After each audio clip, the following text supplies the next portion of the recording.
Hello YouTube, this is Absolute Zero, and I play Vanguard sometimes, so I decided I'll probably do a deck profile for my Prism deck. Now I know duos are the better deck, but I'm getting one later, so we'll just start with this Prism deck, which is a Prism deck that sides in duos, because the duos really help, but it's mostly Prism, and it works pretty well. Alright, so let's get started. So, obviously it's a Prism deck, so we'll start with the Prism starter, Prism Smile Koro.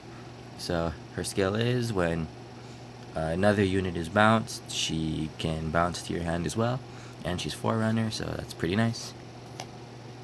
Alright, on to the other grade zeros. We have 4 of the Prism Heal.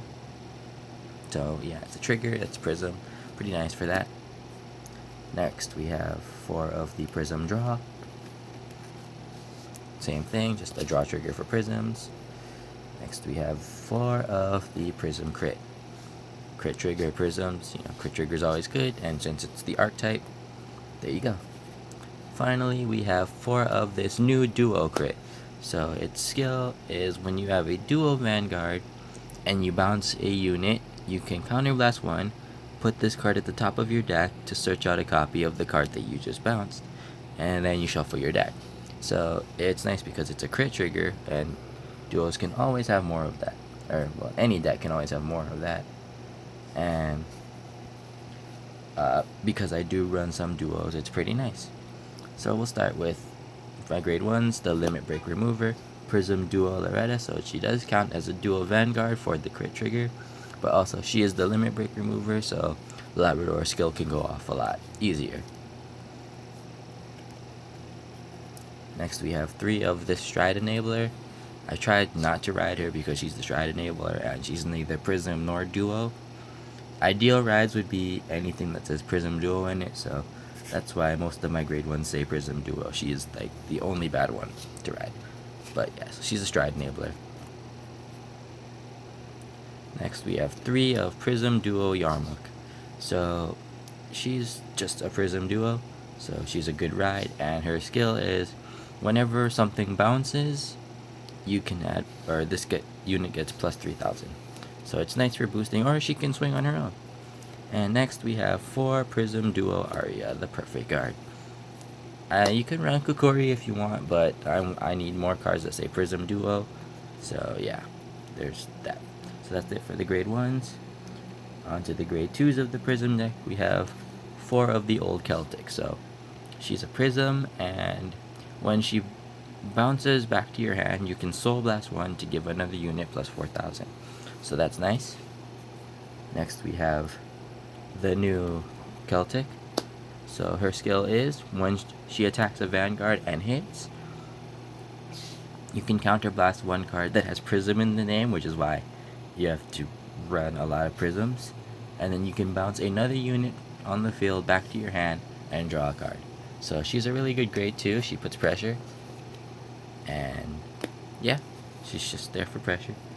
And next, for the last grade 2, I have 4 of the duo Lovely Devil Vipar, or however you say her name. So she is the Legion mate.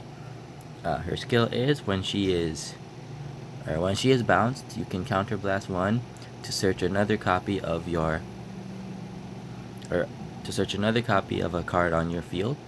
And then if you are in Legion, you can reveal 3 copies of a card on your Vanguard circle to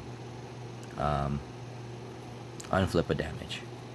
But her bouncing skill only works when she's a rear guard. Next, on to my grade 3. So this is Prism deck, so obviously it's going to run 4 of the Labrador. So Labrador skill is at Limit Break. When she swings, you can call 3 Prisms, and if you do call 3, she gets plus 10,000 and a crit. So yeah, puts pressure, and she's pretty good. And lastly, my last grade 3, 4 of the duo Lovely Angel Numel. So she is the Legion, and the point of this, I ran her specifically to put the triggers back, but her skill is also good. If you Soul Blast a duo monster, you can call a unit or bounce a unit from your field back to your hand. And then if you're in Legion, you can counterblast 2 to search out up to 2 copies of the card you just bounced. So a nice thing to do is search out perfect cards or something. So yeah. And that's why a lot of the units say Prism-duo, so you can just soul blast them out. Alright, on to my strides. So we have 2 of the new stride Labrador. She only works on a prism, which is why there's only 2. But her skill is flip over another copy of herself, so I only use her skill once. Select 2 units or 2 rearguard units, and they get plus 5,000. And when this unit attacks or boosts, it bounces at the end of the turn. Well, you don't have to, but it can, and I'm pretty sure you're gonna want to, because that's how Bermudas work. Next we have Nectaria. So she works in this deck because I have a Prism and a Duo. So her skill is when her attack hits, I'm pretty sure it has to be a Vanguard, but when it hits, if she's on a Prism, you can bounce a rearguard and call it back with plus 5,000. And then if she's on a Duo, you can bounce a card and search out a copy of it. So either way, she's not a bad option. And lastly, for Olivia. Olivia is kind of the major stride. So her skill is, as long as you've already strode once, when you swing, you can counterblast 1 to bounce up to 5 units off of your field back to your hand. And if at least 3 of them have different names, or if you bounce at least 3 and they all have different names, you can swing with a crit and call 2 more rear guards in separate columns or separate rows. So rows are like front row and then back row. So it would be like, I don't know, like that, I guess. So these are rows and then these are columns. Yeah.